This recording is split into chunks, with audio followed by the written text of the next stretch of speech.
Muchas gracias. Bueno, ahora sí empezamos. Buenos días. Viernes 3 de mayo del 2024, nuestra penúltima sesión del semestre. Hoy tenemos el tema, retos en la práctica y la ética docente que plantea la inteligencia artificial generativa. Un tema sumamente interesante. Y pues tenemos la honra de tener a la doctora Guadalupe Vadillo. Me voy a permitir dar una pequeña cosita de lo que ella ha hecho en la universidad.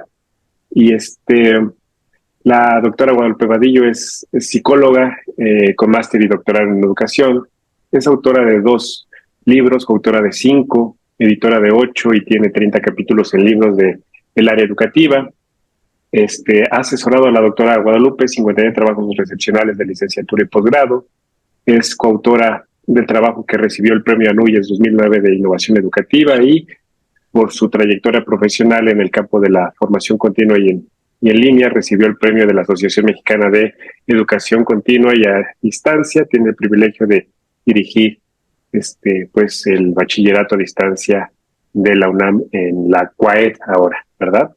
Y la Revista Mexicana de Bachillerato a Distancia. Pues, doctora, para nosotros es un placer tenerla por aquí, escucharle, y en esta temática, ¿no? Que tiene que ver con los retos, en la práctica y en la ética que conlleva esto de empezar a trabajar con inteligencia artificial dentro de las aulas y fuera de ellas también, ¿no? Le recordamos un poquito a nuestros participantes, les agradecemos muchísimo a nuestros profesores y asistentes del seminario la forma de interactuar. La doctora Guadalupe nos empezará a platicar el tema y abiertamente nosotros podemos intervenir, nos ha dicho que podemos intervenir con ella, platicar, dialogar. Si no tienen la posibilidad de abrir el micrófono y lo podemos hacer a través del chat y ya sea mi colega Charito o yo haremos la lectura de sus participaciones. Pues, doctora, todo suyo el micrófono y aquí andamos. Gracias. Muchas gracias. La verdad es que les agradezco muchísimo esta invitación. Yo creo que es un tema de estos fascinantes que a todos nos pica la curiosidad y que ha sido verdaderamente transformador de nuestras vidas. Y lo que se acerca, según la literatura especializada, es que va a seguirlo siendo y que la transformación va a ser como muy pervasiva hacia todas las áreas de nuestra vida, de la parte económica, de la parte laboral, de la parte incluso personal. Y bueno, pues esto implica que es un tema que nos sorprende y que nos llena de responsabilidad y que creo que todos debemos manejar y estar un poco como al tanto de lo que va sucediendo con este tipo de grandes modelos de lenguaje que nos permiten quitar de en medio como dicen los comerciantes, al intermediario, ¿no?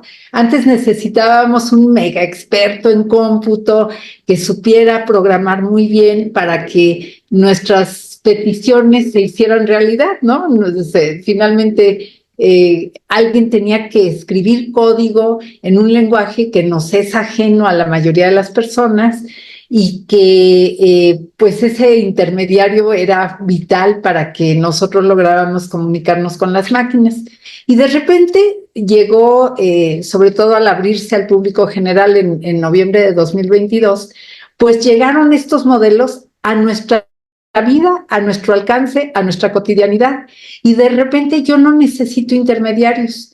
Yo puedo platicar y pedir y solicitar y ser muy específica y hacer cosas desde muy sencillas hasta hiper complicadas, hablando con mi lenguaje natural. Y eso pues es el gran cambio que tuvimos con relación a la inteligencia artificial previa, ¿no? Que sí requería mega expertos, generalmente gente con doctorado en ciencias computacionales, que se ha especializado en qué es eso de la inteligencia artificial y cómo pedirle que haga cosas por nosotros. Entonces, de repente, nos encontramos en una posición de un gran poder. Y como decía la historia de Spider-Man, ¿no? Con un gran poder viene una gran responsabilidad, y de veras que la tenemos. Entonces, parte de esas responsabilidades es enterarnos de qué está pasando con la inteligencia artificial generativa, pero también saber usarla, saber aprovecharla y tener muy claro de lo que vamos a hablar hoy mucho, la parte ética, ¿no? Las limitaciones, los retos, los desafíos que nos plantea este uso. Entonces, yo sé que ustedes ya llevan varias semanas trabajando el tema en este seminario con mis colegas de aquí del Bachillerato a Distancia, con quienes hicimos este MOOC que ustedes ya conocen. Y lo que me gustaría muchísimo es empezar con algunos testimonios de ustedes sobre cómo están usando la IA generativa. ¿Qué reacciones emocionales de satisfacción o de insatisfacción les ha generado? Un poco para poderme situar y entender el contexto en el que están trabajando. Entonces, si alguien quiere, por favor, abrir su micrófono y compartirnos.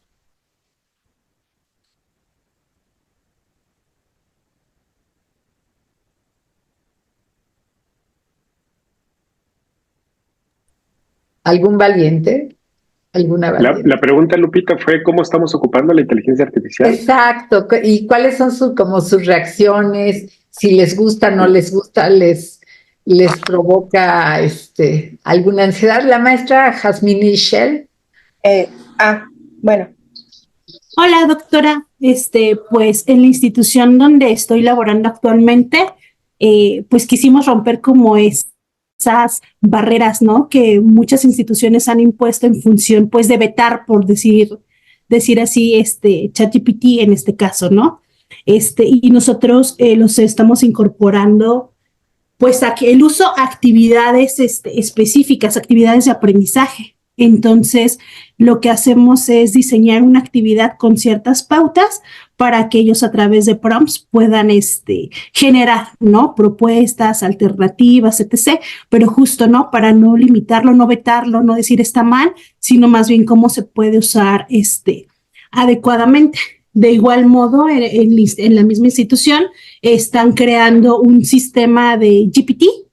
Entonces, pues es esta inteligencia artificial y se basa, pues le están alimentando pues de los propios documentos que se tienen dentro de la institución y así. Entonces, pues hay mucha apertura a generarlo, y de igual modo están pues en capacitación constante a los profesores para poder usarlo en diferentes aspectos de su trabajo y poder decir abiertamente, yo usé la inteligencia artificial para hacer esto. También están haciendo alineamientos éticos, eso no me toca a mí, pero los están haciendo para poder implementarlos adecuadamente. Es súper interesante y además me encanta el avatar, está precioso y me imagino que se parece mucho a usted, ¿verdad? Sí, bueno, yo digo que sí. Muy bien, está muy linda. ¿Nos podría un poco comentar como su reacción emocional? ¿Cómo se siente en términos de comodidad, de satisfacción, de si en algún momento le provocó algún tipo de ansiedad, de inquietud? Pues la verdad sí, porque pues en un principio pues no sabía yo utilizar, por ejemplo, los prompts, ¿no?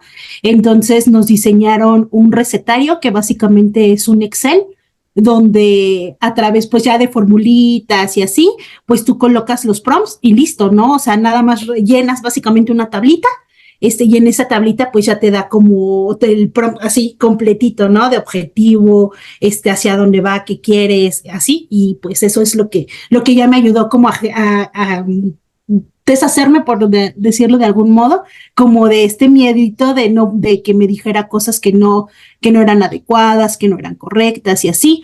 Y ahora pues lo veo pues como una gran herramienta, porque cuando se me agotan las ideas, porque pues también, ¿no? Está complicado a veces, a veces diseño algunas materias o cursitos y a veces me quedo corta. La verdad es que a veces no sé por dónde empezar, y si bien no lo ocupo porque la verdad no lo ocupo, me daría como pena que alguien que sí, los alumnos, ¿no? En su momento que sean expertos o tengan más expertise sobre el uso de la inteligencia artificial, digan, este curso, no, se ve que lo redactó una inteligencia artificial.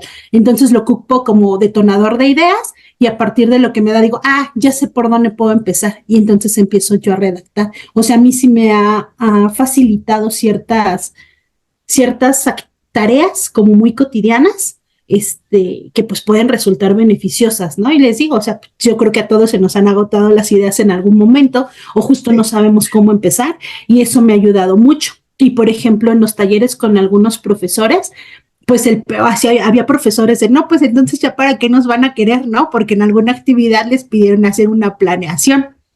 Entonces, pues básicamente, pues ChatGPT o Copilot, pues te saca una planeación, ¿no? O que meterle manita y ya saben, ajustarlo como a los formatitos que nos dan las instituciones, pero sí, no, o sea, hubo profesores que decían, bueno, entonces y luego, o sea, esto ya lo puede hacer una inteligencia artificial, ¿no? Pero justo también sensibilizarnos, pues, los límites que tiene el propio ChatGPT en este caso, Copilot, ¿sí?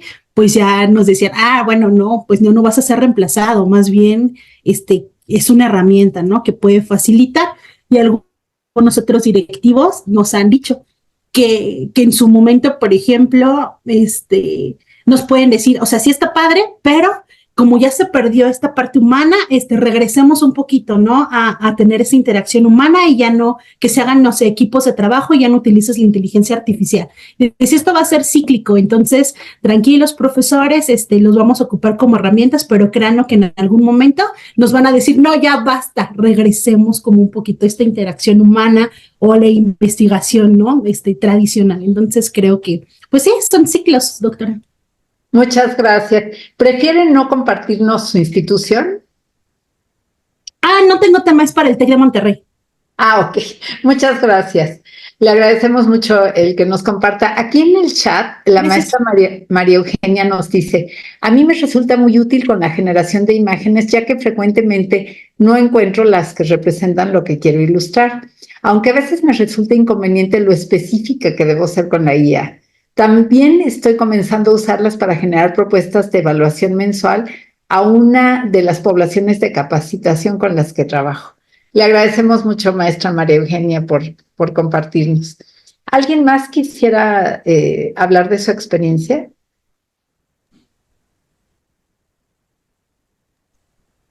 Sí, doctora. Chávez. Sí, claro. Fíjese que ahorita, y por ahí están algunos de mis estudiantes, ahí los veo, no me van a dejar mentir. Justamente ayer empezamos a trabajar con inteligencia artificial en la elaboración de, hay algo en educación que trabajamos las cartas descriptivas. Antes de esto hicimos, en la sesión anterior con la doctora Jackie, tuvimos unas orientaciones sobre evaluación y lineamientos, y esto nos ayuda un poquito para poder generar con los estudiantes como un protocolo de ética, como en el cual pudiéramos, un código de ética en el cual, pues para la clase que tenemos, que sí, ¿no? ¿Cuál es nuestro propósito? Y entonces lo diseñamos entre la mayoría, entre todos, ¿no? Y entonces sobre eso empezamos a trabajar. Y una vez hecho estos como lineamientos éticos, pues ahora estamos trabajando. Primero hicimos, digamos, como el trabajo un poco análogo para poder empezar a trabajar con ellos, cómo se hacía, cómo se hace, los elementos, el diseño de los objetivos, los contenidos, las actividades, qué tiene que ver el objetivo particular con las actividades y la evaluación, todos estos elementos un poquito más artesanales. Y ahora, en la sesión justamente de ayer, pues estábamos ahora haciendo con esto de los prompts, metiendo prompts para ver qué elementos podíamos ir sumando a nuestra propuesta inicial, ¿no? Siempre pensando todo esto como la inteligencia artificial como un proceso y no como un producto. Eso es un poquito lo que hemos estado haciendo en el aula. Fuera de ella, pues un poquito también lo que he estado haciendo es pues como la revisión de escritos que se están desarrollando con becarias que tenemos en un proyecto de investigación, pues lo que ya lo decía Maru, elaboración de los manuales, pero con esto las imágenes que estamos teniendo, ¿no? La revisión ortográfica, eh, como la forma estamos trabajándolo, y con eso nos estamos apoyando muchísimo de la inteligencia artificial para ciertos manuales que estamos diseñando, y eso también nos está ayudando muchísimo para que también sepamos cómo citar, cómo hacer las referencias, sobre esto que es nuevo, pero que no está nuevo, porque finalmente no es un trabajo de nosotros, sino es un trabajo que tenemos que estar citando y haciendo referencia de lo que estamos haciendo y cómo lo estamos haciendo, ¿no? Esta incursión con la inteligencia artificial, pues plantea y replantea nuevas cosas, pero que también nos lleva hacia un uso más ético de lo que estamos haciendo, ¿no? Con la inteligencia artificial. Por ahí vamos. Qué barbaridad, pues es súper amplia el espectro, ¿no? De aplicaciones y de ideas que tienen alrededor de esto. Le agradezco mucho, doctor, que nos comparte. Mil gracias. Pues si les parece bien, voy a compartir mi pantalla para empezar a platicar un poco de lo que tengo preparado para ustedes. Pues esta charla se llama Retos en la práctica y en la ética docente planteados por la inteligencia artificial generativa, que no son pocos y que son muy importantes, ¿no? Tanto cómo implementar como cómo hacerlo de manera ética. Y entonces, bueno, pues vamos a ir viendo poco a poco esto.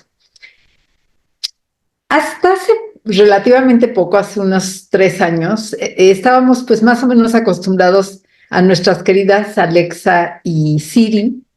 Ya hace más años habíamos visto esta película maravillosa de Joaquin Phoenix, de Hair, en donde vemos ya como una mezcla total de el asistente inteligente con la vida incluso sentimental de las personas. Y bueno, vemos que tenían grandes posibilidades, pues, de hacer cosas de texto a voz, clasificación, tareas, ahora pues hay skills, etcétera, ¿no? Pero estas que decíamos, qué barbaridad, qué maravilla, qué cosa tan impresionante tenemos con este tipo de asistentes, pues ya se nos quedaron súper cortas con relación a lo que podemos hacer con los nuevos modelos.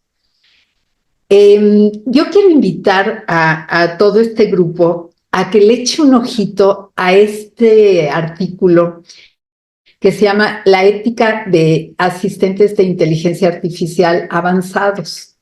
Es una publicación de Google que es desde luego abierta y que es muy impresionante, entre otras cosas, porque como cuántas referencias creen ustedes que tiene este capítulo, este artículo. A lo mejor me dicen, a ver, voy a ver, porque no puedo ver al mismo tiempo el chat, pero aquí sí lo tengo. A ver si me quieren decir como cuántas, 20, 30, no, frío todavía. Quizá unos miles. Bueno, pues exactamente, tiene más de 1,500 referencias de publicaciones académicas. Entonces, realmente es un recurso muy interesante que tiene pues una base conceptual muy amplia. Está hecho por una gran cantidad de autores que conjugan sus preocupaciones alrededor de estas 6 cosas importantes. Ay, perdón, no traduje una cosa que me traje textual, pero bueno, los nuevos asistentes, a diferencia de Siri, Alexa y otros más, tienen la capacidad de resumir, pero también de idear, de encadenar ideas, de planear y de usar herramientas. Entonces, esto los hace cualitativamente estar en una categoría muy superior a las anteriores. Y esto pues nos da tanto mucho terreno para trabajar y para aprovechar y beneficiarnos, como también algunos riesgos. Estos riesgos se dan sobre todo por la gran prevalencia que hay en todos los aspectos de nuestra vida. Es decir, nos sentimos mal y antes decíamos, pues le voy a hablar a mi tío el médico, ¿no? O a mi vecino que es gastroenterólogo. Pues ahora decimos, déjame preguntarle al chat, como si supiera, es decir, como si no hubiera sesgos, como si no fuera generativo, y esa es una palabra que tenemos que tener muy en mente. Si no sabe algo, lo va a generar, y lo va a generar también que nos va a parecer que es perfecto lo que dice, que es muy lógico y demás. Ustedes se acordarán de algunos eventos tremendos, como este abogado al que le tocó una demanda de una señora que iba en un avión, iba en el pasillo, ¿no? En el asiento del pasillo, y en eso el carrito que ven que es muy pesado, que tiene todos los refrescos y demás, no cerró bien la señorita el freno y se fue para atrás y la golpeó en una rodilla. Entonces, pues le tocaba defender a este abogado, a la línea aérea, porque pues estaba demandando por muchísimo dinero esa imprudencia. Y entonces, pues rápidamente dijo, ay, pues acaba de salir el chat, le voy a preguntar qué jurisprudencia hay. Y por supuesto, no había jurisprudencia disponible en Internet. Y entonces rápidamente creó un montón de casos. Fulana versus United Airlines, Sutano versus Alaska, no, lo que ustedes se puedan imaginar. Y entonces hizo su demanda con base en eso. Pues alguien se dio cuenta, porque alguien fue a buscar esa jurisprudencia y se dio cuenta de que no existía, que era todo una mentira. Este abogado perdió su licencia, enfrentó una demanda de su empleador y pues yo creo que ahorita ha de estar ¿no? haciendo algo radicalmente diferente con su vida por no haber tenido como este cuidado de entender que una inteligencia artificial generativa genera y no necesariamente con base en verdades. Otro de los riesgos es, y también de los beneficios, es la posibilidad que tiene de planear y ejecutar secuencias de acciones con instrucciones de muy alto nivel. Les vamos a compartir aquí un poquito más adelante lo que estamos haciendo con nuestro nuevo programa de bachillerato para que se puedan dar una idea de la complejidad con la que podemos trabajar. Estoy viendo que tiene errorcitos de dedo por aquí y por allá, perdón. Otro de los riesgos es que cada vez es más parecida a humanos y tiene más capacidad de personalización, y eso hace que tengamos más relación afectiva, que le demos más credibilidad, porque parece alguien normal, digamos, ¿no? Alguien en primer parece alguien, no algo. Esa es una primera diferencia. Pero alguien que además nos entiende, nos atiende muy rápidamente, es muy complaciente, no está cansado, no reclama que pues ya no son horas de trabajo, en fin, o sea, tiene como muchas ventajas. Y esas ventajas y su apariencia y el estar aprendiendo del lenguaje natural nuestro, pues hace que cada vez parezca tener más humanidad. Otra de las cosas es que hasta ahora hemos estado evaluando el impacto con base en lo que teníamos disponible antes, sin considerar todos estos riesgos de los que estamos hablando.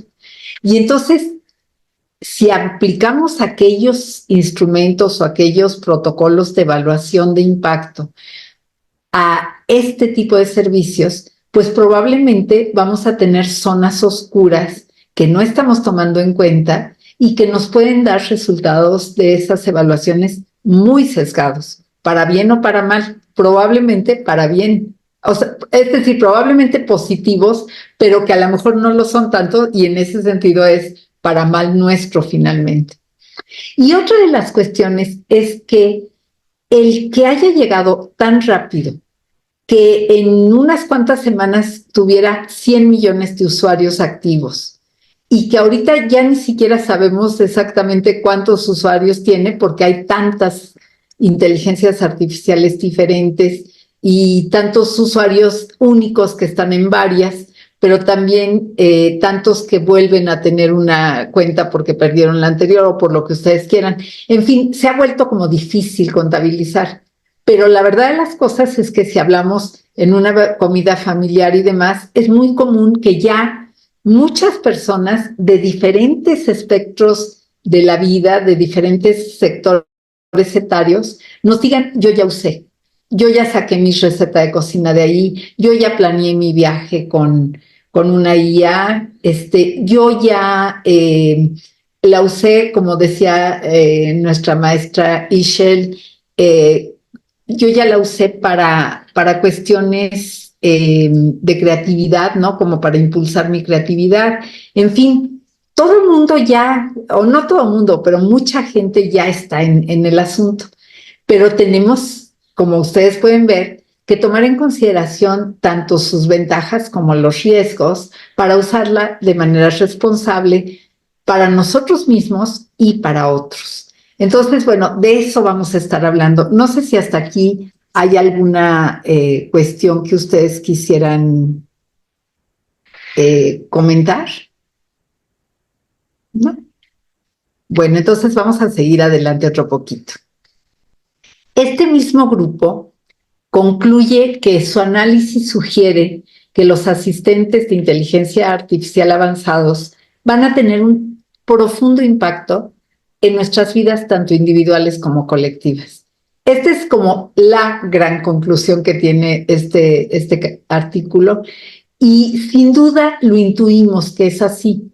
Pero el que gente que se dedicó profusamente a estudiar los impactos éticos lo diga, pues tiene una connotación particularmente importante, porque nos pone en alerta de la relevancia de estar pensando cada vez que usamos, cada vez que hacemos un prompt, cada vez que involucramos a otra persona para su utilización, sobre cuáles son las implicaciones éticas de esas mini acciones que estamos haciendo. Otra cosa que quería platicar con ustedes es sobre los usos de la inteligencia artificial generativa en la docencia.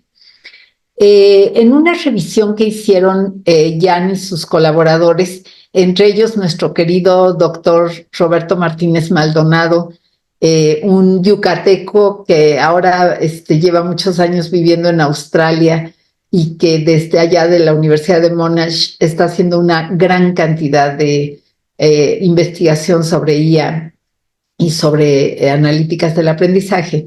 Pues lo que hicieron fue ver qué corpus de artículos había y qué tipo de aplicaciones en la docencia y en el aprendizaje estaban presentando.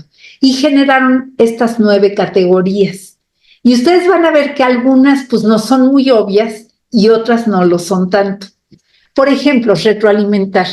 Esto es algo muy bonito que hace muy bien la IA generativa, sobre todo cuando nosotros le damos el marco con el que debe retroalimentar.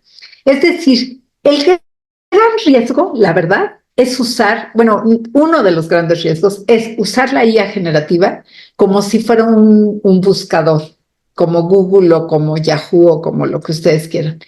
Eso es un error total, porque si no encuentra algo, lo va a generar. Pero además si lo encuentra, como está usando grandísimos volúmenes de información que no necesariamente provienen todos de artículos dictaminados, de libros con rigor académico, etcétera, sino de lo que encuentra, pues probablemente de origen su base de conocimiento tiene fallas, tiene sesgos, tiene premisas falsas, y entonces estamos trabajando con información que no es la correcta para nosotros.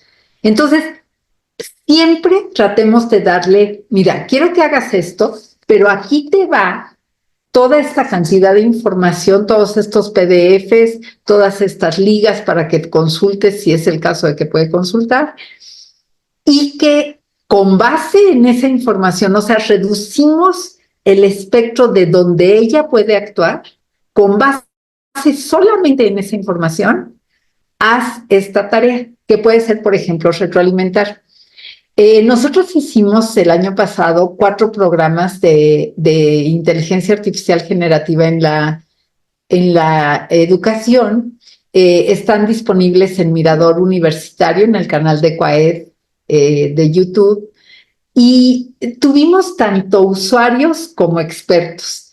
Y fue súper interesante ver, por ejemplo, una alumna que decía, pues a mí me ha resuelto la vida muchísimo y estoy subiendo de calificaciones muchísimo por la IA generativa. Y claro, uno dice, pues le está haciendo los trabajos. No, lo que ella hace es que le dan un trabajo a desarrollar, lo desarrolla y le dice a la IA generativa, mira, mi maestra me va a calificar con esta rúbrica. Por favor, dime qué me va a poner usando esa rúbrica en este trabajo.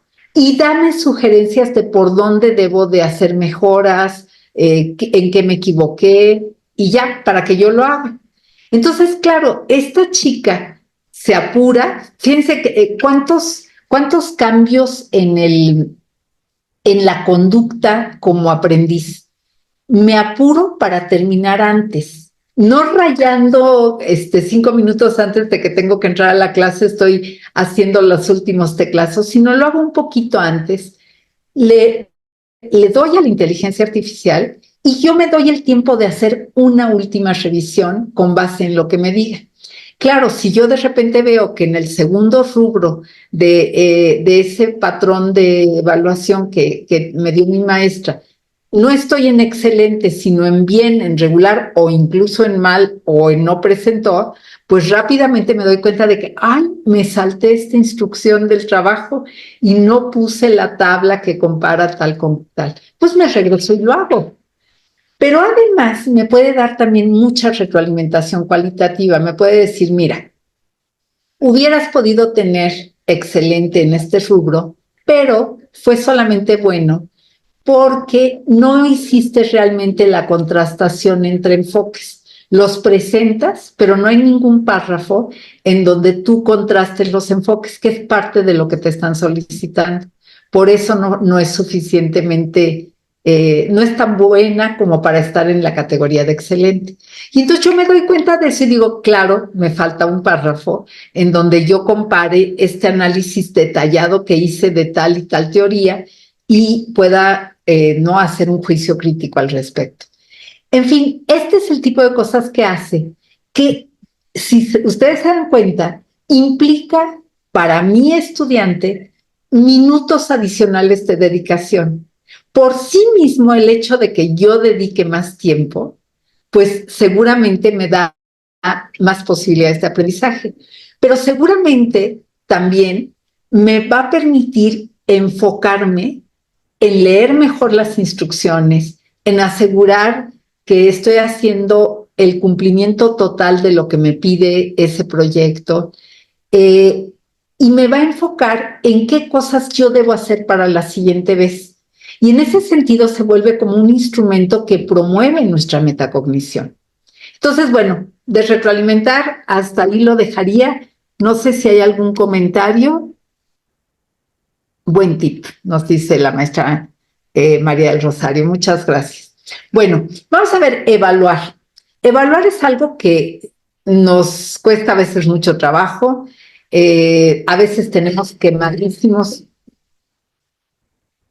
Perdón, hubo alguna cosa aquí. Tenemos quemadísimos nuestros reactivos porque los hemos usado y reusado y ya están en internet mis exámenes, etcétera.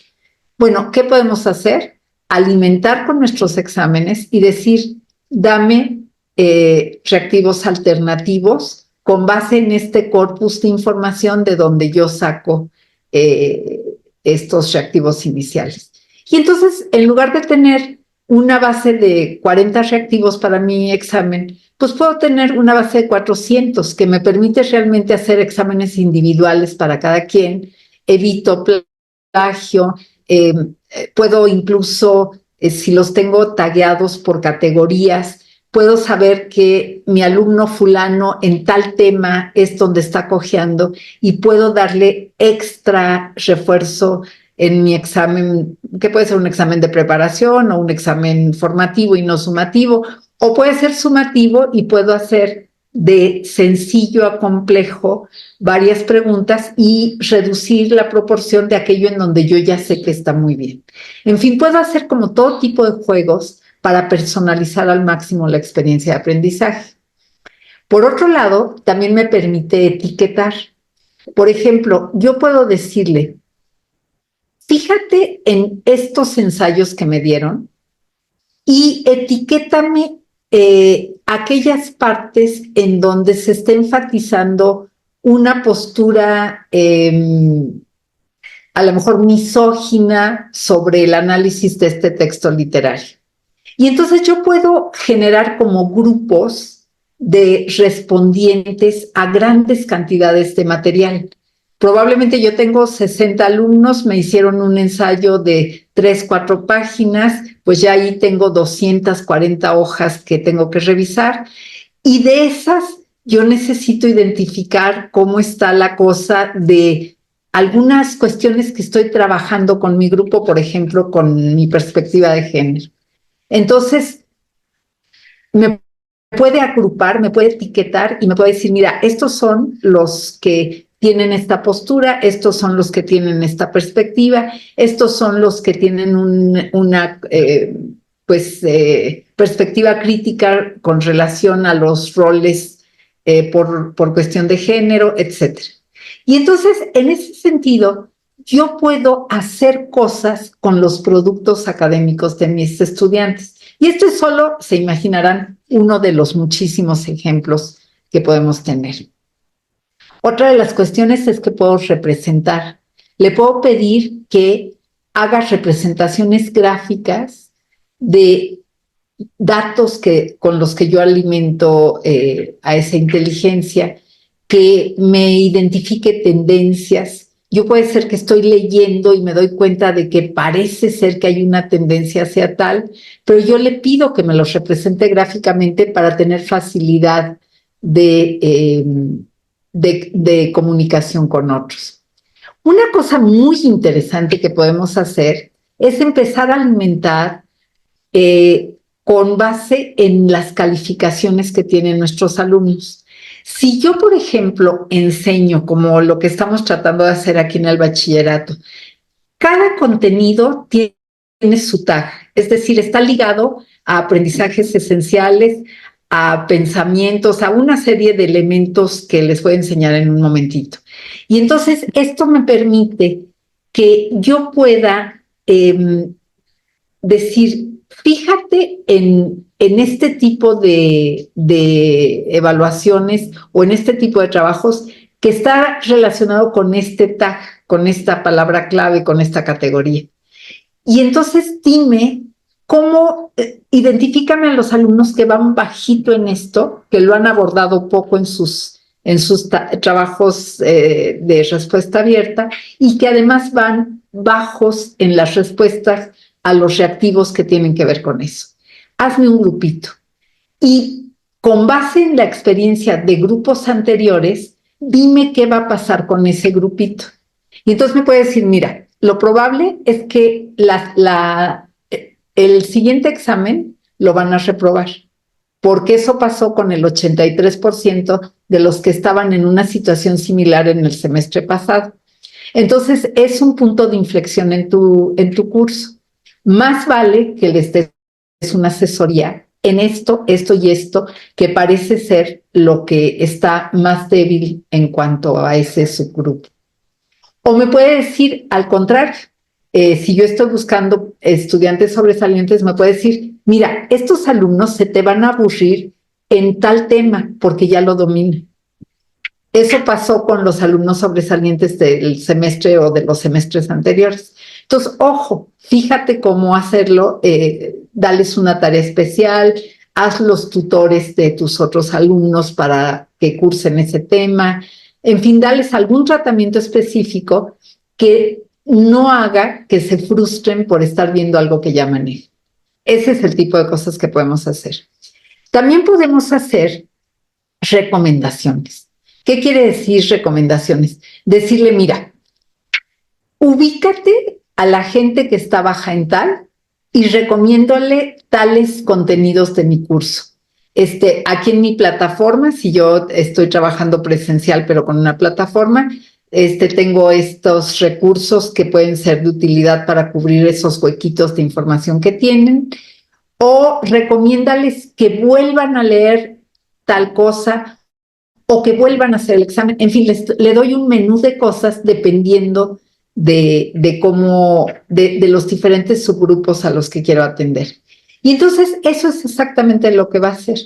Va a identificar, por ejemplo, solita, si yo ya tengo una plataforma, en qué partes del curso hay contenido que está tagueado y que tiene que ver con eso que está siendo difícil, y les va a recomendar, mira, no sigas adelante, no hagas este examen hasta no haber vuelto a leer esto.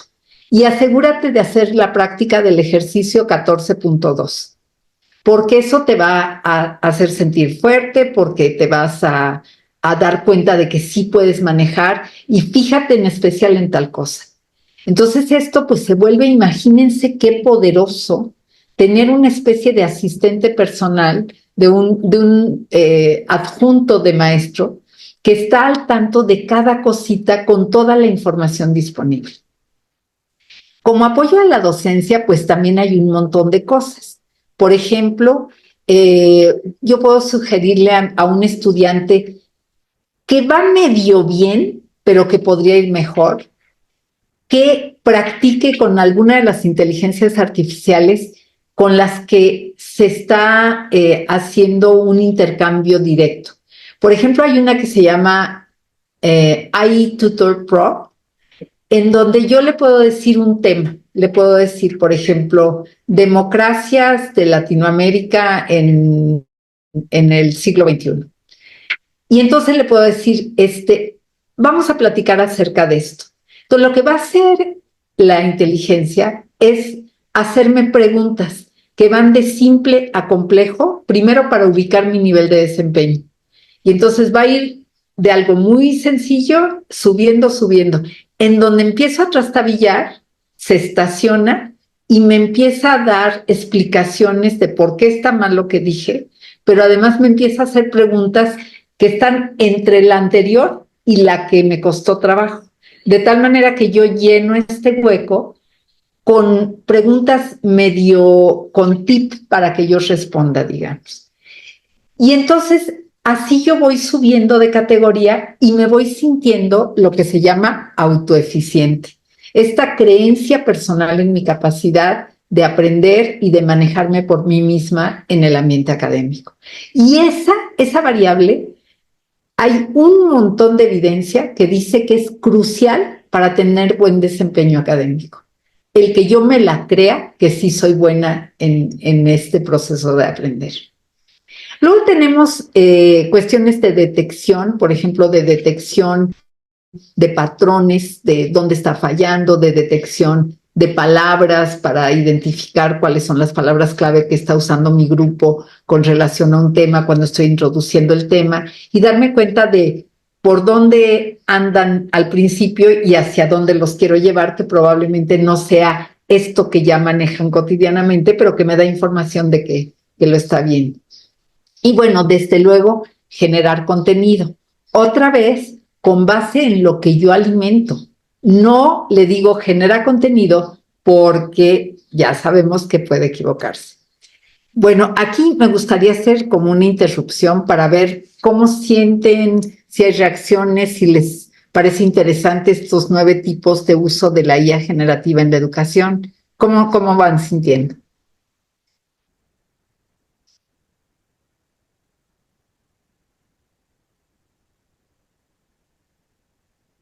Sí, el profesor Raúl Bañales, por favor. Gracias. Empiezo a sentir, como dijo, autosuficiente en esta parte del aprendizaje. Autoeficaz, perdón, en esta parte del aprendizaje. Algunas de estas herramientas o estas funciones que menciona, por intuición creo que a veces las vamos practicando con la IA. Yo como tal no me dedico a dar clases, me dedico al diseño instruccional y es muy interesante también ver desde una perspectiva un poco más individual, porque pues a fin de cuentas es uno con la pantalla y el contenido, no hay como tanta interacción humana. Es interesante ver cómo confluyen estos puntos que usted menciona, porque es prácticamente lo que he hecho a partir de que empecé a tomar este seminario y el curso de Coursera. Entonces, gracias por esa parte.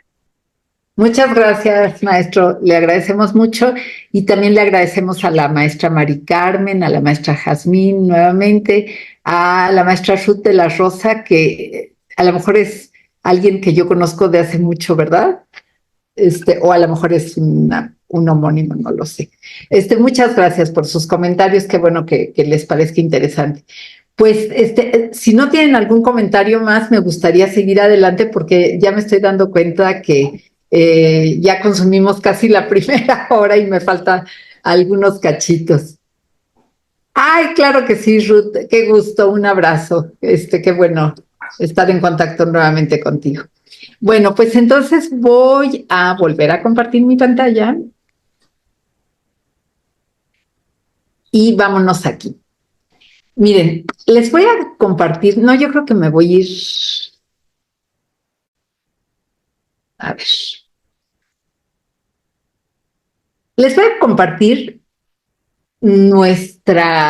nuestro motivo de desvelos colectivo aquí en el bachillerato a distancia desde hace varios meses.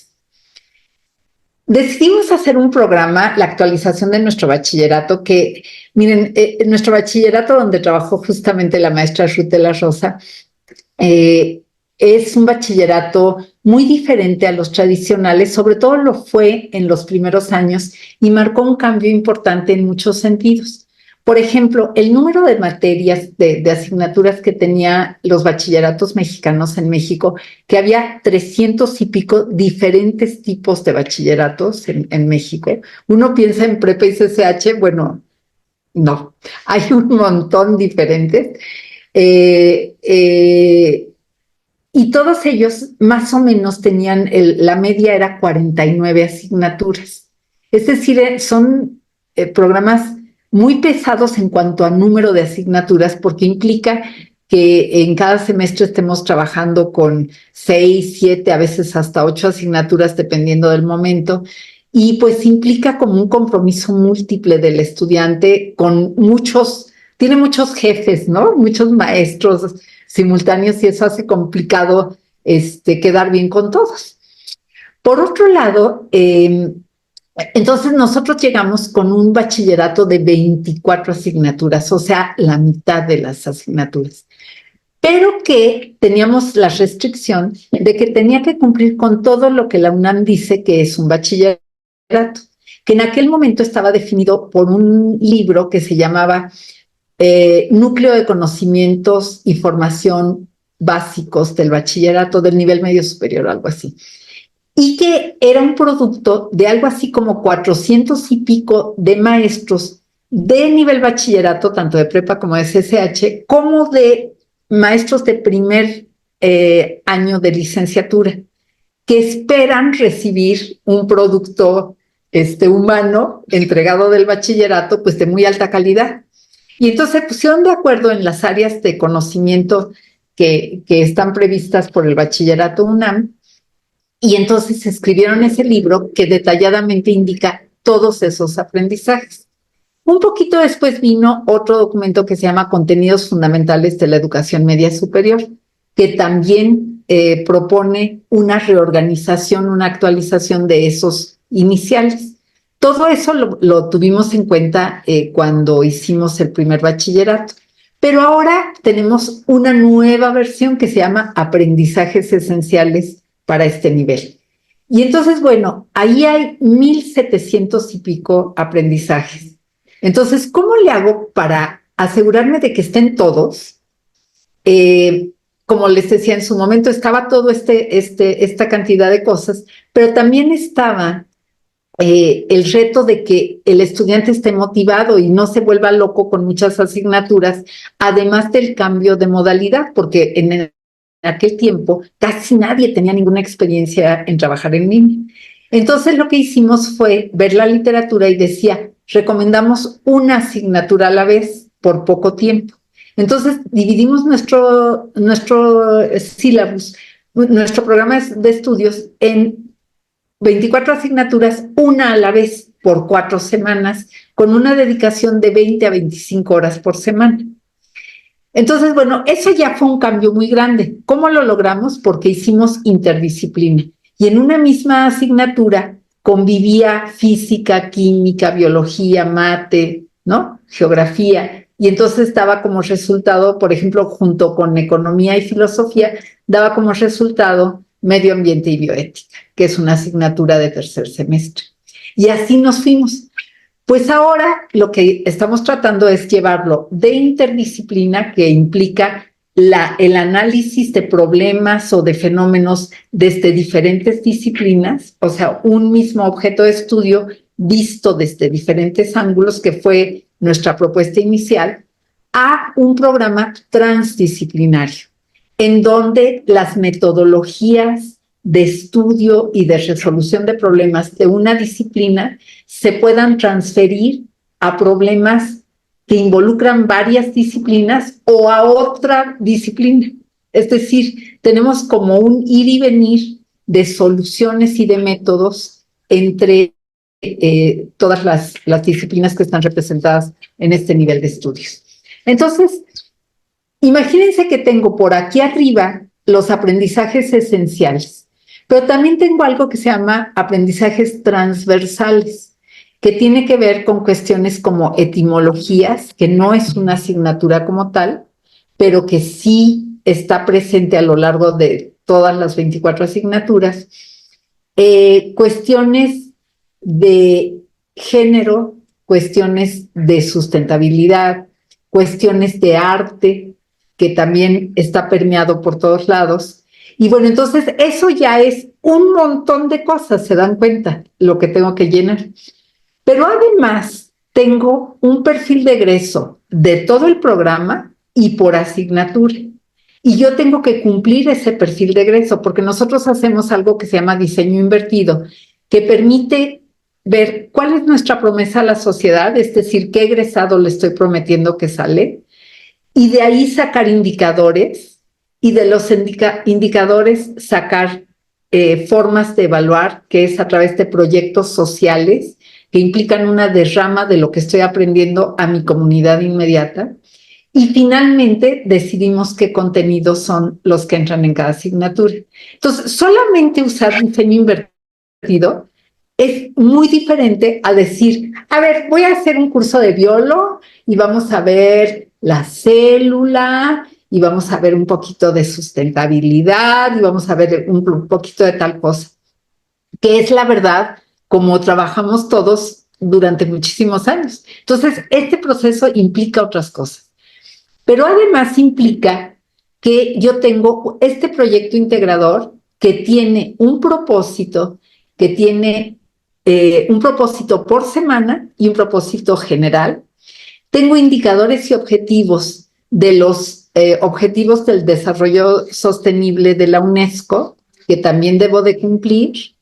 Y tengo 4 tipos de pensamiento que estamos tratando de desarrollar, que son el pensamiento computacional, matemático, científico y creativo. Y todo esto lo hacemos en un marco de ética que es parte de las perspectivas transversales. Entonces, como verán, es un problema complejo. O sea, hacer este nuevo bachillerato califica como problema FOSI, complejo, porque tiene un alto número de restricciones y de elementos y tiene reglas de combinación que van cambiando dependiendo de la complejidad del semestre, ¿no? De cómo vamos subiendo en términos de aprendizaje. Entonces, por todo esto, decidimos que tratamos de hacerlo solo con humanos. Entonces, tenemos contratado un grupo de doctores en diferentes áreas que nos ayudan y todo el pequeño equipo que somos nosotros en el bachillerato trabajando juntos. Pero la verdad de las cosas es que es súper complejo. Y nos dábamos cuenta que nos íbamos por aquí y cumplíamos este pedazo de requisitos, pero no cumplíamos estos otros. Entonces un día dijimos, vamos a apoyarnos de IA generativa. Y a partir de ahí tuvimos un aprendizaje, pues más o menos rápido, pero a veces medio complicado, que les voy a platicar. Siempre hacemos todo con una revisión final de humanos y siempre pedimos que la última responsabilidad esté en humanos. Bueno, vamos a ver qué implica esto. A ver, vamos a ver este mapita. Estos son los elementos que tenemos, por ejemplo, para esta asignatura que se llama Mate del Movimiento, que fundamentalmente involucra álgebra. Ahorita les voy a contar que no solamente álgebra, y de física, toda la parte de física newtoniana. Por ejemplo, aquí nos dimos cuenta cuando estuvimos platicando con un colega nuestro que es doctor en cómputo, pero que es amante de las matemáticas, nos decía, pero lo que pasa es que normalmente se enseña todo Newton con base en álgebra, pero en realidad no está previsto así y es más complicado. Entonces deberíamos de meterle un poquitito de cálculo y decíamos, aunque sea primer semestre de bachillerato, sí, aunque sea primer semestre. Y un poquito de parábola, un poquito de geometría analítica, para que se entienda cómo le hizo Newton para pensar las cosas y demás. ¿Ok?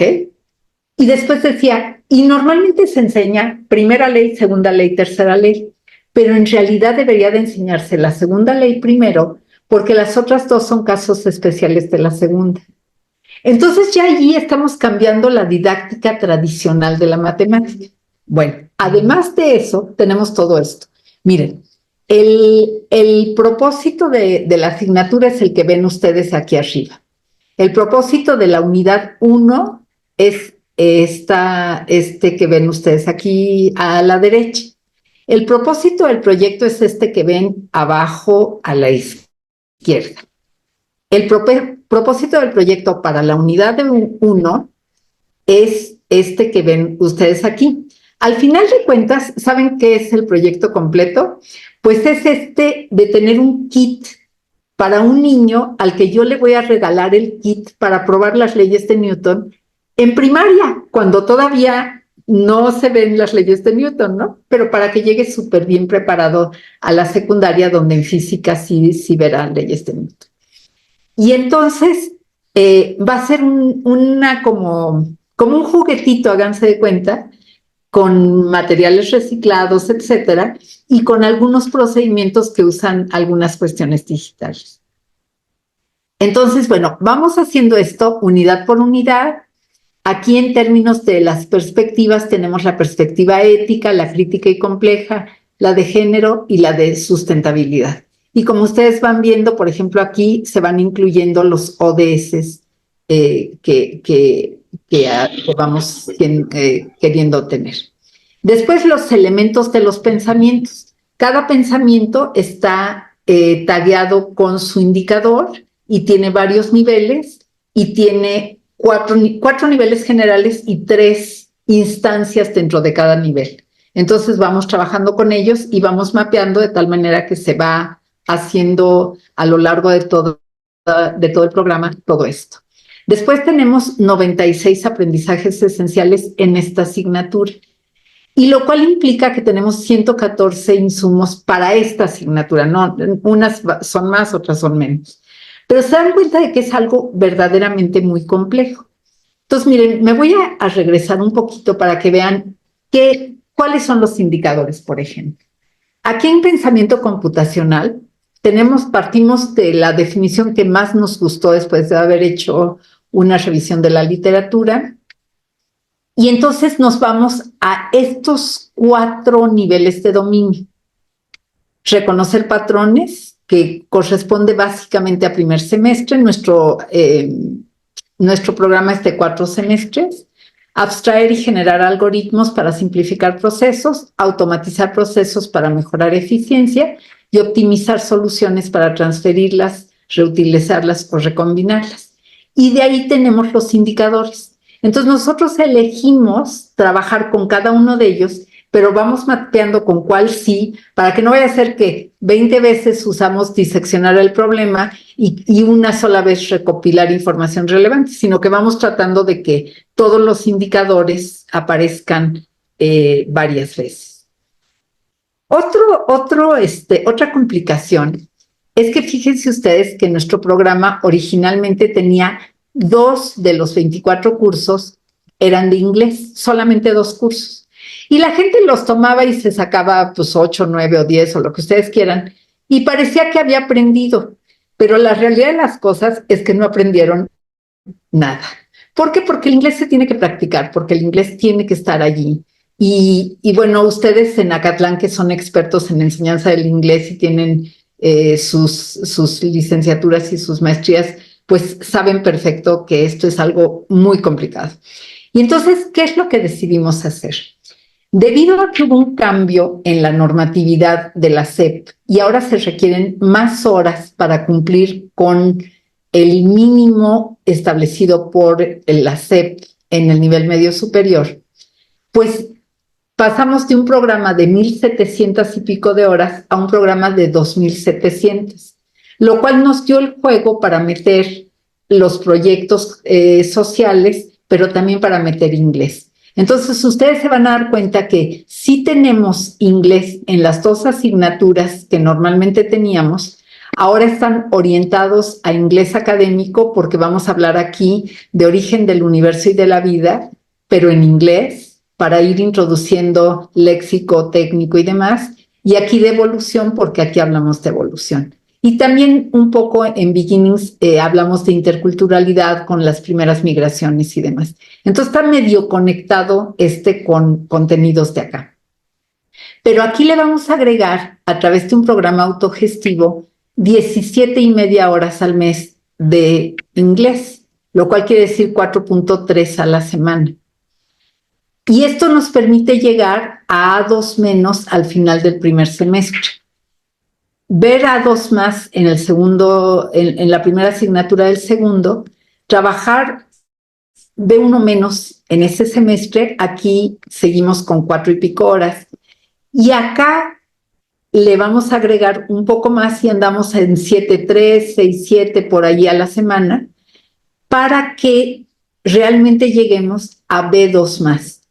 La meta de la UNAM es llegar a B1 más. Esta es la meta, que ustedes en licenciaturas reciban alumnos de bachillerato con este nivel. Nosotros vamos a tratar de llevarlos hasta acá con esta progresión continua, que quiere decir que en todas las asignaturas tienen contenidos autogestivos que deben aprobar y que forman parte de la calificación, que están en inglés.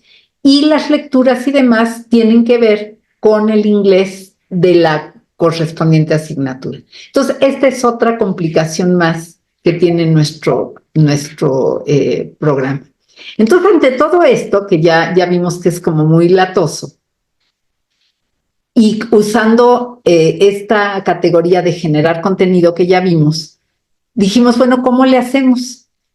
Porque tenemos que meter todo esto en cada unidad de cada asignatura. Cada asignatura tiene 4 unidades, 1 por semana. Entonces está realmente complicado, ¿están de acuerdo? Y entonces dijimos, pues vamos a hacer un mega prompt. Y entonces estuvimos trabajando un montón de tiempo, así como 2 semanas dándole duro, un equipo, todo nuestro equipo ahí pensando. Y entonces con este mega prompt lo que hacíamos es pequeños Exceles con la información correspondiente a aprendizajes esenciales por categoría de disciplina.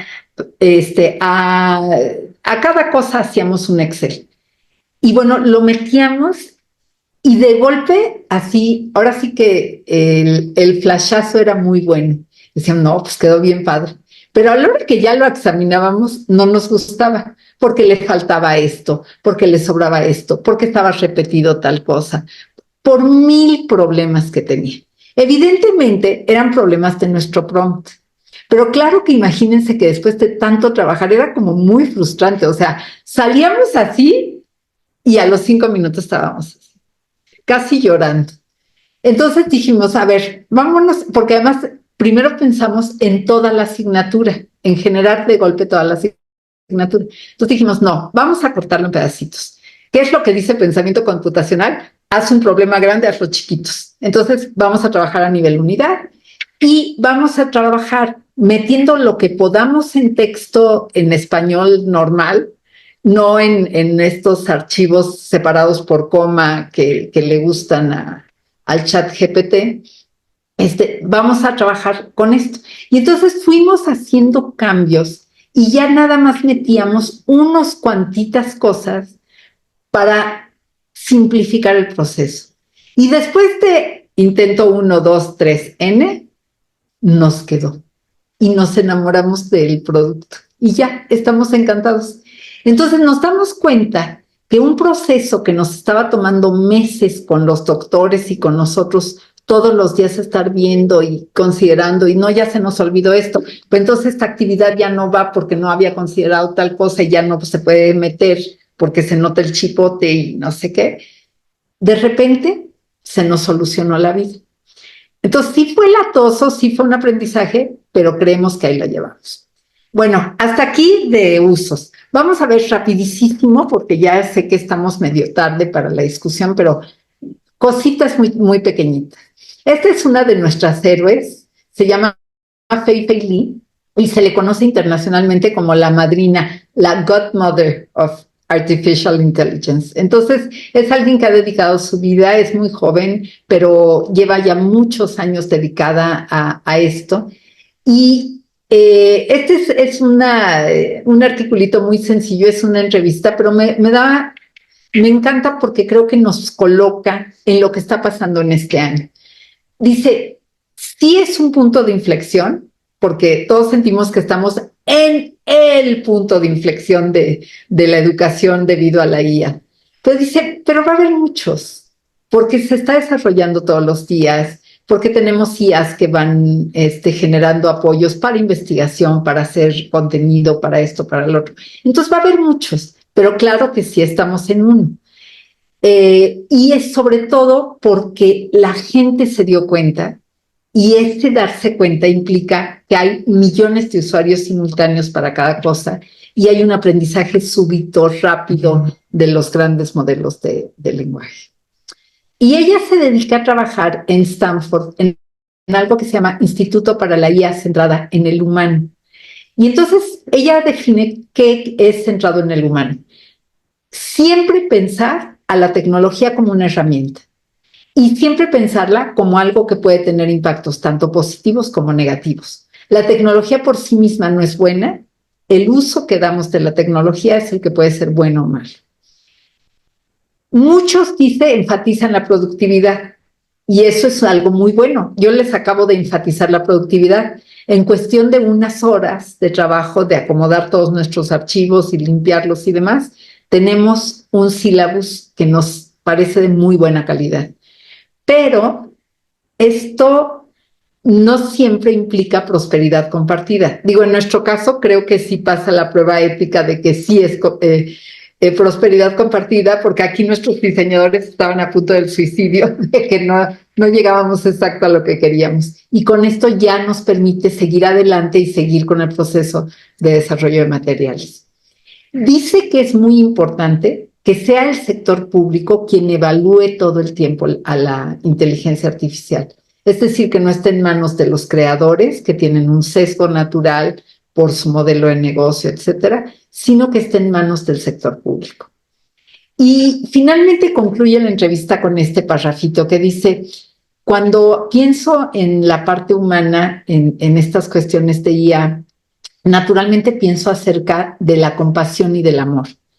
Pienso que es la compasión y el amor lo que nos define como seres humanos y posiblemente una de las cosas más distintivas de nosotros. Las computadoras finalmente encarnan nuestros valores, pero los humanos tienen la habilidad de amar y de sentir compasión. Y en este momento no es claro que haya un camino matemático para lograr eso. Entonces, esta es como su postura al día de hoy y me gustó mucho y por eso se los quise compartir. Y luego, Este es otro artículo que me encantó porque es las implicaciones éticas de la IA en la educación. Este artículo es una revisión sistemática que empezó por 1.445 artículos y acabó en 32 que cumplen todos los criterios de inclusión y que excluyen los de exclusión. 5 implicaciones éticas que encuentran. 1, la posibilidad de sesgo de los algoritmos y la discriminación. Seguro Jackie o también Omar les platicaron que cuando uno pone, dame un researcher en un laboratorio, en inglés lo digo para que se entienda que es sin género, nos da hombres. ¿Y por qué carambas no nos da mujeres, no? Si habemos mujeres que somos investigadoras en laboratorios. Entonces, bueno, ese es el tipo de discriminación que se deriva de que la muestra con la que se alimenta, con lo que está aprendiendo todo el tiempo ese gran modelo de lenguaje, pues tiene de por sí sesgos y está reproduciendo los sesgos, pero ahora los reproduce a lo grande, porque nos llega a muchísimos más usuarios que lo que un articulito sesgado llega. Entonces se vuelve como una especie de efecto multiplicador. Después, pues la posibilidad de que se filtren datos, ¿no? Todos empezamos haciendo cositas con ChatGPT y poníamos el nombre de nuestros familiares y amigos y de nuestra universidad y no sé qué. Pues claro que no, porque eso quién sabe a dónde va a llegar, quién sabe quién lo va a ver. Y si es información confidencial, por supuesto tenemos que ser bien cuidadosos. Después la parte de falta de transparencia. ¿Qué pasa? ¿Cómo piensa? Bueno, ¿cómo procesa la información? ¿De dónde saca la información base cuando está haciendo lo que le encargamos? Pues es un misterio, es una caja negra absolutamente. Y requiere esto que llaman fine tuning, ¿no? Ponerle, alimentarlo, como les decía, como yo alimento mi rúbrica y mis materiales de estudio para que me pueda preguntar. No simplemente le digo pregúntame, porque a lo mejor me pregunta cosas que están mal y yo voy a aprender mal. Entonces le tengo que acotar, ¿no? Todo esto. Luego, la parte de que puede negarnos autonomía. Tenemos que ser muy cuidadosos en cómo hacemos los prompts y hasta dónde usamos los subproductos que nos aporta para nuestros grandes procesos, para que nos aseguramos que seguimos siendo autónomos, seguimos siendo nosotros quienes estamos tomando decisiones. Y desde luego, pues los problemas de plagio y demás de productividad académica, que es esta cuestión de tienes que publicar o morir, y pues la gente cae en la trampa y dice, ay, pues que me haga aquí una ayudadita de ChatGPT o de Copilot o de quien sea, y pues esa ayudadita puede implicar mi término como investigadora de una institución, ¿no? Entonces, esas son como estas implicaciones éticas. Y por otro lado están los principios éticos que deberían guiar nuestra conducta. Siempre trabajar para la equidad. Es decir, yo no voy a recomendar que usen una IA que requiere un costo o que requiere una suscripción. Yo no voy a pedir que corran algo que no pueden correr en sus máquinas, en sus dispositivos. Tengo que ser transparente y decir qué usé y qué no usé de la IA generativa. Si uso una imagen, tengo que inmediatamente poner esta es de Dalí, este es de fulano, este es de sutano. Tengo que hacer uso responsable, siempre entendiendo que yo soy la única responsable de mis productos. El abogado que les platico del carrito de los refrescos en el avión, por supuesto que lo primero que dijo es, pero yo no lo dije, lo dijo mi chat. Pues sí, pero ¿quién lo usó? El responsable último es el humano que lo usa. El humano que no tuvo la precaución de revisar esas fuentes, de corroborar la información. Siempre, como les decía, luchar por la autonomía y siempre luchar, siempre tener como guía que sea benéfico el uso que estamos haciendo, benéfico para mí, para mi comunidad, para la sociedad en su conjunto, para el mundo. Si no pasa esta prueba, no la usemos o eliminemos ese pedazo, porque eso es algo que depende de nosotros y está en nosotros. Entonces es muy, muy importante hacerlo. Aquí nuevamente están las referencias. Dejo de compartir y perdón que me atrasé con relación a los minutos que me habían asignado para la exposición. No, mejor aún, Lupita, muchas gracias por la plática que nos das, lo que están haciendo, o sea, no solamente una cuestión, un rollo teórico, sino más bien cómo lo están empleando, ¿no? En la generación del bachillerato, y esto ya tiene implicaciones prácticas, que esperamos que es lo que pueda existir después de ahí una publicación para poder leer los avances y los alcances que están teniendo en la universidad, ¿no? En la generación de los planes y programas, ¿no? Abrimos el micrófono a los demás compañeros, compañeras que quieran participar. No sé si hay algo en el chat, Charito. No, no tenemos nada en el chat ahora. Ok. ¿Alguno que quiera hacer un comentario? Doctora Mari Carmen, por favor, le escuchamos. Ay, muchas gracias. Mucho gusto de estar aquí con la doctora Lupita Vadillo, que es excelente. Yo me quedé con una duda. Cuando hicieron el Mega Prompt y el Big Prompt, ¿a qué inteligencia artificial se los hicieron? Trabajamos con ChatGPT 4. Muy bien, excelente, gracias. Gracias. Muy bien, bueno, tenemos algún otro más. Seguramente, y lo probaron, por ejemplo, siguiendo un poquito con esta conversación, ¿lo probaron con alguna otra inteligencia artificial y tuvieron mejores rendimientos con GPT-4? Sí. Okay. Por ejemplo, y descubrimos que trabajarlo en inglés era mejor que trabajarlo en español. Hicimos la prueba con ambos.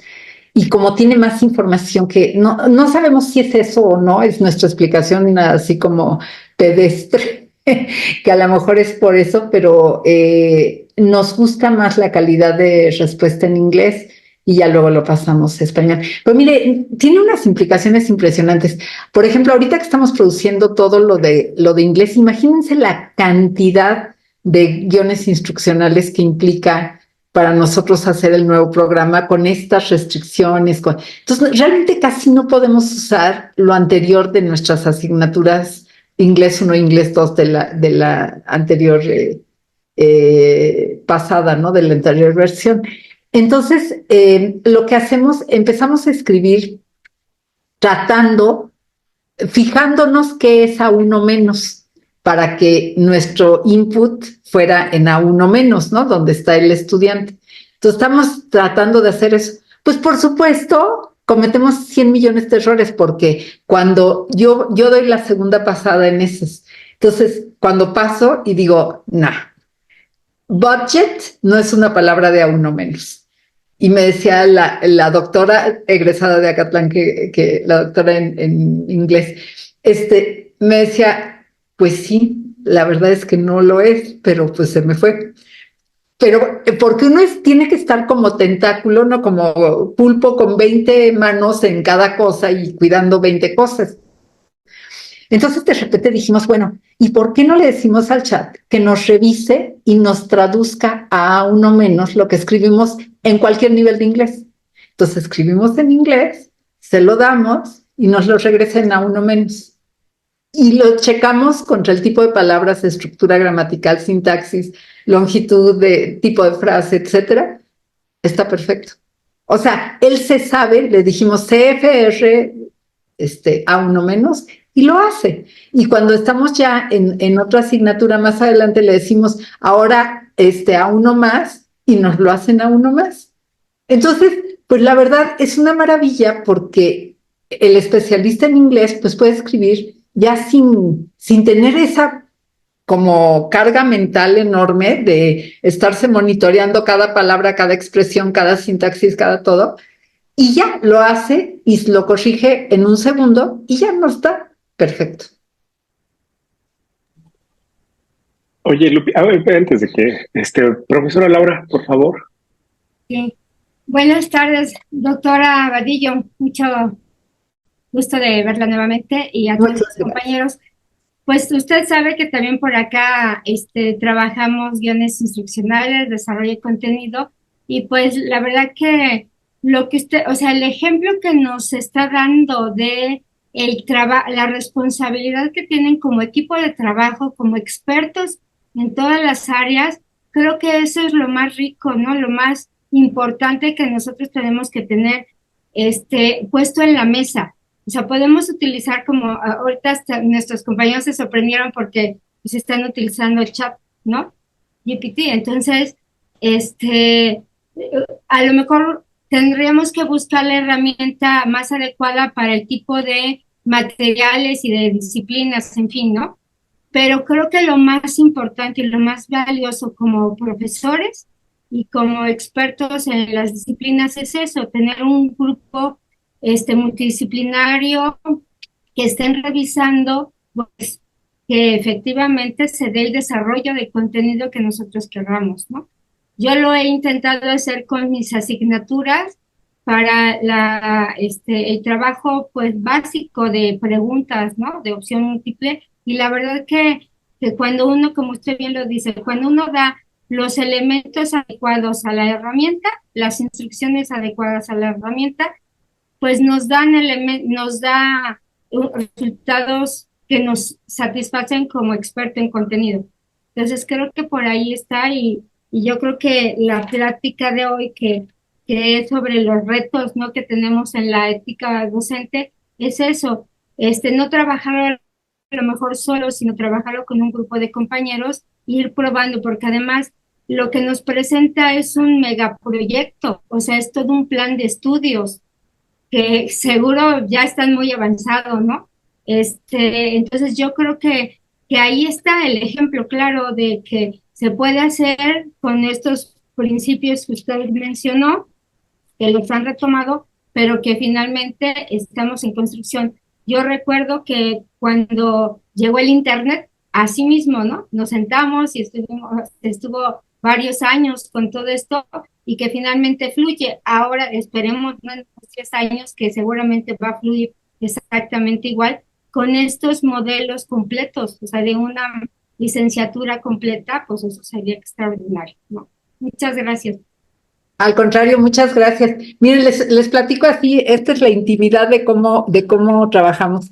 Esta es mi oficina y entonces tenemos 4 mesitas. Hay una acá que no se ve, pero digamos que acá junto a mí hay otra mesita. Y entonces nos sentamos 6 u 8 personas y todo el mundo está conectado en su lab al documento de Drive donde estamos haciendo el guión instruccional. Y estamos proyectando esa pantalla que ven atrás, ¿ya la vieron? Esa nos la ganamos en un papit que nos matamos 3 años. Entonces fue una inversión tremenda de tiempo porque nos tocó desarrollar las asignaturas en línea de prepa y CCH durante la pandemia. Entonces ese fue, digamos, el premio. Y nos encanta porque entonces estamos viendo todos allí. Podemos hacer consultas y ver un mismo documento que estamos consultando, lo que sea, pero estamos trabajando todos al mismo tiempo, todo el mundo está escribiendo al mismo tiempo. En la pandemia desarrollamos esta habilidad, como seguramente todos, de que no importa que se mueva, brinca, no sé qué el documento, nos hicimos reteadaptativos ante esas cuestiones inesperadas, pero esto nos permite, como dice la maestra Laura, trabajar en conjunto y aprovechar el talento de cada quien, la idea que le sugiere, ¿no? Nos hemos dado cuenta que un mismo disparador sugiere ideas a veces radicalmente distintas en diferentes personas, pero eso nos permite tener como un menú para seleccionar el siguiente paso para ese cachito de guión mejor, ¿no? Con mejor calidad y más variedad de soluciones. Muchas gracias por sus palabras. Tenemos un comentario muy valioso de la maestra Mariana Gutiérrez. Dice, ¿qué opinión nos merece la aseveración de que por el hecho de que al utilizar herramientas de IA generativa creada en grandes corporaciones globales, estamos como fomentando una especie de colonialismo digital. La verdad es que yo no estoy muy metida en estos temas, se me hace muy interesante y apenas estoy empezando a leer al respecto. Entonces, no tengo una opinión formada. Lo que sí puedo decir es que si uno lo usa para procesos y no para información, me parece que la influencia, ese tipo de influencia, se volatiliza. Es decir, yo lo que quiero es que haga cositas como esto de conviérteme al nivel de inglés que quiero, pero no quiero que me haga el concepto del curso, porque ese lo definimos nosotros, a través de los proyectos sociales, a través de los propósitos. Entonces, como que siento que en la medida en que uno lo use verdaderamente como un asistente para algo muy específico, para agilizar algo que nosotros los humanos pues no somos tan buenos en abordar, porque es muy complejo, porque hay mucha información, porque son demasiados datos, porque hay demasiadas fuentes. O sea, por todas estas complicaciones, siento que darle ese cachito hace que mi autonomía se preserve y mis valores se preserven. Y de verdad que todo el tiempo estamos pensando eso, que haga bien, no solo que no haga mal, sino que haga bien, y que haga bien al máximo número de personas diversas que podamos pensar. O sea, todo el tiempo estamos como con ese cuestionamiento. Entonces yo creo que si como un cacho de nuestro cerebro está en eso y es vigilante, creo que podemos navegar. No sé si eso responde algo a la pregunta, maestra Mariana. Sí, muchas gracias. Gracias. Tenemos aquí al profesor Doctor, sí. Artur.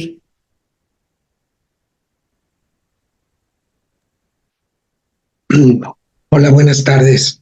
Buenas tardes. Nos da mucho gusto de tenerte en la FES Zacatlán y aprovechar lo que nos puedas aportar en cuanto al conocimiento de algunas situaciones.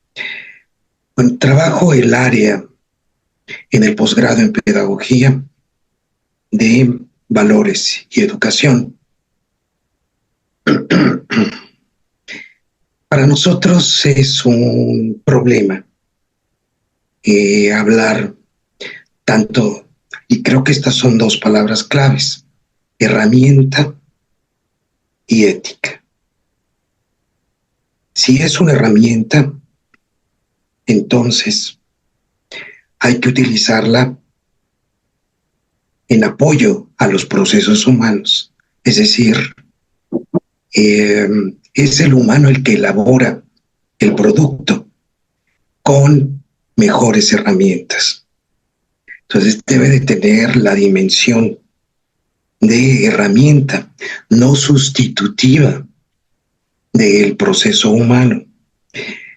Pero pues ya las novelas de ciencia ficción han adelantado que en un momento determinado pues esto se puede robar el proceso humano, como Yo Robot o 2001, Odisea del Espacio.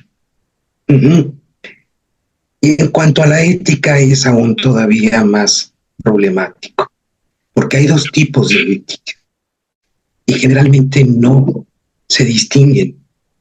El primero es el formalismo moral, cuyo principal autor es Kant, y la segunda visión de la ética es el perspectivismo ético, cuyo autor principal es Nietzsche. Si no logramos distinguir adecuadamente el ideal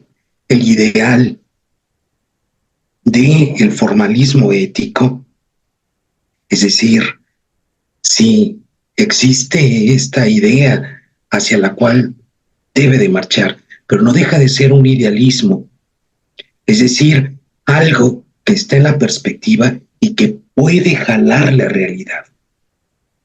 Pero en el perspectivismo ético nietzscheano, en donde se termina con un Übermensch, es decir, con un superhombre, con una dominación, y en cuya dominación puede haber inclusive generosidad, en fin, es algo un tanto complejo. Pero se propone que cada ser humano tenga la capacidad de formar su propia ética.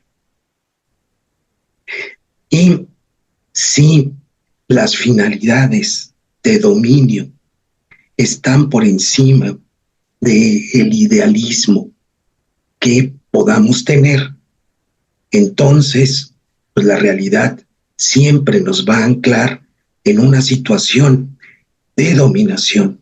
Por eso me parece muy legítima la pregunta de Mariana.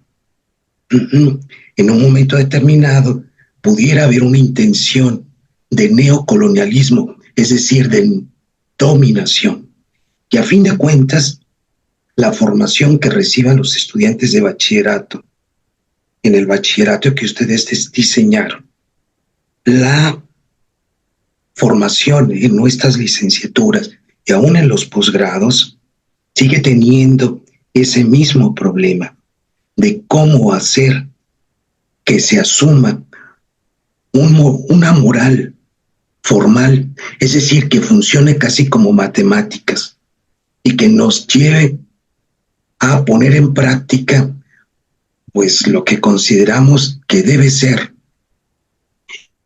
y no que nos gane estas pretensiones de dominación que para muchos son legítimas y desde el punto de vista del pensamiento pudieran ser legítimas, pero que van a mantener una diferenciación social. Y si nos fijamos lo que ha ocurrido a lo largo de la historia, por ejemplo, el desarrollo del proceso computacional desde fines de los 80 hasta el presente, pues sigue habiendo una gran disparidad en cuanto al uso de la tecnología computacional. También aquí quizás se van a reproducir otra vez las diferencias. ¿Por qué? Porque si bien existe un nivel de judicialización en cuanto a la tipificación de algunas conductas, si estas conductas no se asumen desde la perspectiva moral, pues no va a haber policías que logren parar las pulsiones humanas. En fin, me quiero plantearlo como un problema respecto del cual no somos ajenos y que debiera de estar también en la agenda de quienes diseñan, de quienes están en el trabajo, se empeñan en la construcción de estas herramientas. Le agradezco mucho, doctor. Y yo creo que ya todo el mundo está pensando que ese tiene que ser el siguiente seminario, ¿no? Esta parte me parece que da para muchísimo, para mucha reflexión, mucha, ¿no? Como mucha profundización y mucha concientización individual. Pues yo les quiero agradecer muchísimo su atención, el haberme recibido. Siempre que tengo contacto con Acatlán, me siento verdaderamente en casa. Tienen esa particularidad de además de hacer cosas increíbles y súper interesantes. Además son excelentes anfitriones. Muchas gracias por haberme invitado.